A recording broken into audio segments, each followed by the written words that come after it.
The time is just gone 20 minutes to 8 p.m. as we continue with the show this evening. And it's time now to look at the Rohingya as we look at major talking points from the troubled spots right across the entire world. And looking at Rohingya, we will be joined now by San Lwin. And we have obviously engaged with him a lot in the past with regard to the Rohingyan question and the plight of the Rohingya people. Nathan, good evening to you. And as always, we welcome you. We do appreciate you taking time out and talking to us. Well, thank you so much for having me here today.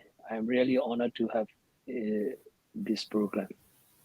Yes. Now, obviously, the year 2021 hasn't been an easy year. It's been quite a difficult year for the Rohingya people for many reasons, and also in terms of what has been taking place in Myanmar itself with regard to the military, with regard to Aung San Suu Kyi as well, and her incarceration. So there are many major talking points that are coming out of that part of the region. And obviously, we can focus on some of these issues, one being the coup, and also in terms of the shadow government, recognizing the fact that they're recognizing them, Nate. Well, first of all, let me start with the military coup in the country, because, we belong to Myanmar. So this is the significant change in Myanmar in the beginning of the year. In the night of the January 31st, the military detained all the political leaders, including the Aung San Suu Kyi, who was the state councillor and the de facto leader. But we have to remember that she is the one, who went to the International Court of Justice and denied all the allegation made by the court, and also the dismiss the genocide. And she was not favoring us. Instead, she was taking the side with the military, and she was defining all the crime committed by the military. So basically, the same military detained her. Up to now, she has been charged with a dozen of charges, including the corruption and violating the national disaster law and many other things as well. And recently she was sentenced to 2 years in prison, but still they keep her under house arrest in a no location.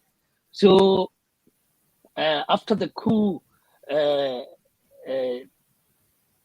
her party member who were elected in the last year election, they formed the committee representing people parliament, which they call the Pirongzulot, that means the people parliament. So they have formed that group, and later they have formed the government, which mostly the people call shadow government or the parallel government. But in my opinion, they have the people mandate. They were elected by the people.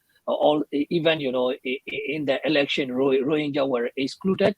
Voting and right to be elected, all the right were taken away by the then military government, and also this government, the civilian government, they agree with the military, and they didn't restore our right. So we were excluded for them. The election was free and fair, but for us, this is not the free and fair. Because we had all the right since since after the independence of Burma in 1948. So this government, of course, they were the member of the then government, and also they were elected by the same ruling party. But their policy has changed. That is the one significant thing we have experienced in this year.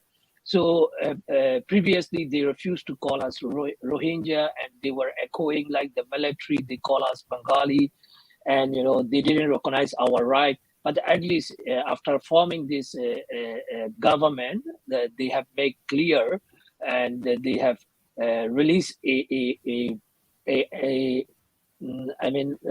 paper for the Rohingya that they recognize the term Rohingya, but they didn't clear that whether they recognize this Rohingya as the official ethnic group of Burma. This also still, left as a question.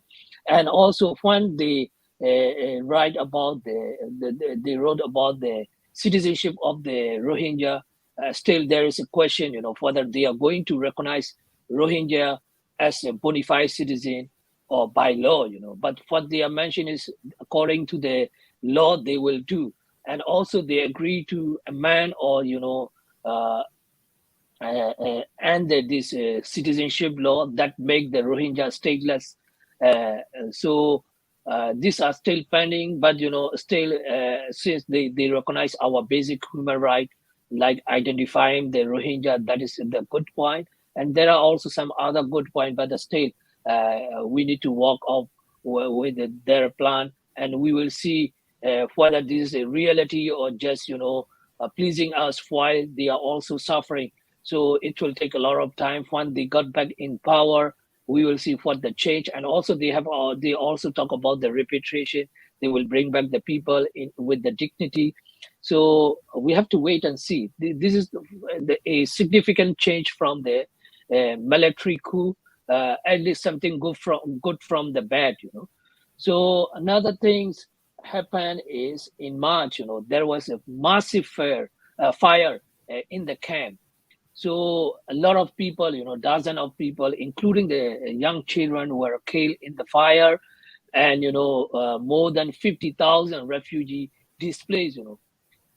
So this is also a lot of people were being killed just because of the barbed wire.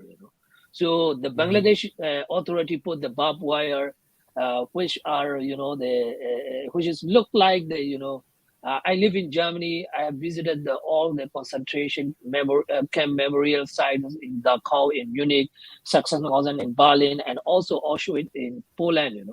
So I have visited all this memorial site with the barbed wire. It made me really upset.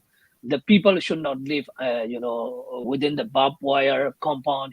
It looked like the structure. I'm not accusing the Bangladesh authority that they have built this concentration camp, but the structure, with the barbed wire watchtower, exactly how the Jew suffer, under the Hitler, the brutal regime in Germany. So for this barbed wire, they could not escape from this massive fire, and this was unnecessary. People were being killed in the fire. This is also one significant thing. One major event happened in the beginning of the year. So after that, after the coup,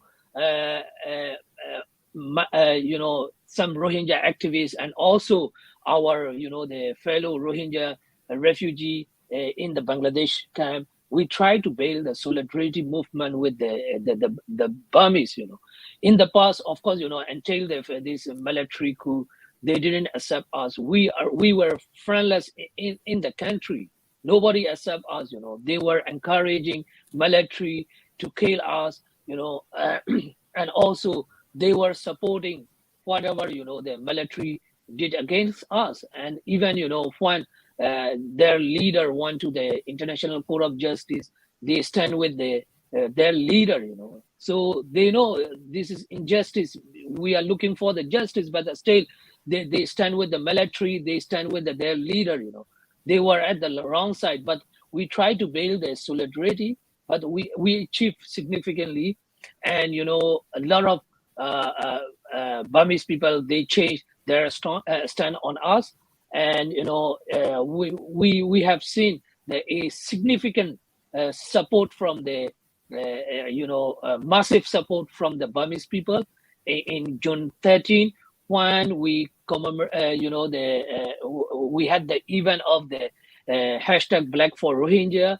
It was initiated by the Protect the Rohingya, that group based in South Africa. They have been very supportive to your media as well, and they have been contributing a lot for the Salam media as well. So they are the people behind this, the Black for Rohingya. Every year we have the tweet. So we received the solidarity message from the the global citizen. And mostly we got like 20,000, 25, 26,000 tweets every year. But this year we got the at least 500,000. That is really really Yes. huge change. Yeah. So Mm. most of the tweet solidarity messages from the Burmese people, it was one historical solidarity movement in this year, and also we received the solidarity, and we have seen a lot of change in Myanmar. So that is also one significant moment in this year, Yes. and yeah. Now, so I think let's talk about bus and char, because that still remains a major talking point. Yeah, of course. It was in my talking list as well. I have made a few lists, like the six, first of all about this coup, and then the Black for Rohingya, this the massive fire, and the Black for Rohingya, and the Facebook, and the case at the Argentina, and the last one was the Basanchar. But as you are asking now, I will talk about the Basanchar first. um, Last year, in December, about I think 12,000 Rohingya were moved to the relocated to the Bhasanchar. So basically, we have been opposing this idea, all the refugee in Bangladesh. Of course, we are calling them refugee and the genocide survivor, but they are not recognized as a refugee in Bangladesh. What the Bangladesh authority call them is forcibly displaced Myanmar national, FDMN. So since they are not officially recognized as a refugee, they have no refugee right. So right to education and many other things. Refugee have the right like the other citizen as well. At least there is more or less will be different, but last year, in the first batch, we have got a lot of report from the ground. They were forced to relocate. So since they are the vulnerable, nobody is protecting them, nobody is speaking for them. Finally they had to agree, and at least last year I think about 12,000 had to relocate it to Basanchar, and then due to this pandemic. Uh, uh, I mean, not last year. Yes, last year, due to this pandemic, the relocation was paused for a few months. Now the Bangladeshi authority restarted this program again, and as of now, I think at least two batch were relocated. About 1,500 or are already being relocated to the Basanchar. So and the UN, let me talk about the United Nations as well. The largest donor of this UNHCR is the United States. The United States also opposed this idea, and they have said clearly that they are not going to support any operation in the Basanchar because they have the concern. The concern of the United States and our concern are the same, because this Basanchar Island, the remote island, was just appeared about 20 years ago, and there is the threat of the cyclone and a flood and many other things. We don't know when this will disappear again. But the Bangladeshi authorities said they have built the banker, they have built everything. Now finally, the UN is agree with UN has agreed with the this Bangladeshi authority, and they have signed the memorandum of understanding, and they are supporting this relegation plan. But still, since I have a lot of contact inside the Basanchar, there are a lot of requirement for this education, livelihood, everything, whatever the promise made by the Bangladesh hasn't have not fulfilled yet. But still, since we can deny, we can refuse, because we don't have any land. If there is any nearby, the country offer us, the place to for the shelter, we can move, but we don't have any choice, and we cannot go back to our homeland right now. So we have to accept it, and we have to try. we have to push them to get better environment there and the better facility there. And the Bangladesh government is going to build the 5-star hotel there to accommodate the people working at the NGO. This is happening in the Basan Char right now. Yes, and let's just talk about this case in Argentina, Nathan. Well, the case at the Argentina was filed by my colleague and brother Tonke from UK.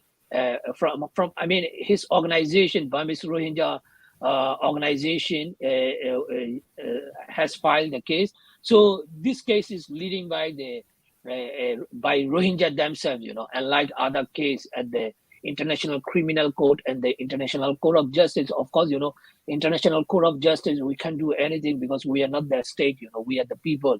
So Gambia has done, and at the ICC, the chief prosecutor, the then chief, the chief prosecutor has walked off for the case. The case is still, there. Maybe they have launched the investigation. They will go to the Bangladesh soon. So let me come back to this Argentina case. Recently, the Argentina court agreed to process this case. So they accepted the case. And just a few days ago, my colleague Tonke went to Argentina and testified at the court, testified before the court. So they are going to launch the investigation. So they will mainly focus a few village. We didn't put all the village, like that there is the massive massacre in Tulatuli, Chupie, and Maunu, and some other village. So they are going to investigate this case, and also they will also get the credible evidence from the independent. International independent mechanism for Myanmar for issues established by the UN Human Rights Council. So they have been collecting all the evidence, all the footage, video, footage and the photo and all the testimony from the survivor. So they have a lot of information. Ourselves also, we will provide all the evidence we have to the court. So according to the lawyer, the lawyer who is handling this case is the former UN Special Reporter on the situation of human rights in Myanmar. The Professor Thomas Container. So he has said, it will not take much time to conclude the case. So once they have the verdict, I'm sure they will issue the arrest warrant against the military leader and also possibly those, the civilian leader, who were complicity in the genocide. So because, this happened during the civilian government ruling, not during the military regime. They, I think, I believe they have they are equally responsible, more or less responsible for the Rohingya genocide. Yes. Now, Nay, as we head towards the end of the year, there's still a lot of issues that still need to be resolved. The plight of the refugees in the camps, and we know what they've been exposed to. We spoke about Basan Char and also all the internal dynamics that are playing out in Myanmar at this point in time with the military government. And throughout all of this, we've still seen very little come through from the international community. In fact, very, very little. We know the international media have basically been barred. There's very little news that is coming out from Myanmar itself. And just looking forward in terms of the type of activism required, and also more importantly, making sure that the Rohingya are not forgotten, and to keep up the pressure as far as the Rohingya go, and more importantly, seeking justice for them and their plight. Well, empowering Rohingya is also very much important because, we can just rely on the international community. because when they are interested to do something, they do. And we don't really want this humanitarian assistance, really 1 billion just depend on their their food ration distribution. And we stay in the refugee camp. We want the permanent solution. For that, they also should empower the Rohingya refugee who are in Bangladesh. And see, uh, with this question, that we connect to the situation right now, that the Bangladesh government recently, has barred uh, the education movement in the camp, So the authority ordered to shut down the private learning center, and also I mean all the community-based learning center. Those the who have the authorization from the government, like NGO, only can run all the learning center, whatever they want. So we have a lot of educated youth in the camp. Uh, Even they are volunteering their own people. They have no right now. They have to shut down all the center they are running, and they are volunteering. So this is one thing, barring the empowering the Rohingya, and instead of those analysts from the international community or whoever, they claim themselves as, the quote unquote expert, they should stop all this. And, the Rohingya refugees should given the chance directly speak to those who are making the policy across the wall, So then those policymakers will know what these really people are needing, what they really want. So now, all the report are making by those, the so-called expert. They don't really know the ground reality. And, they are the people, talking to the policymakers. So the policy is always, against, our requirement, our need. So this has to be changed. And also the wall, stop. The international community should stop, giving us the, just lip service. They have to take the serious action. They are not taking the action.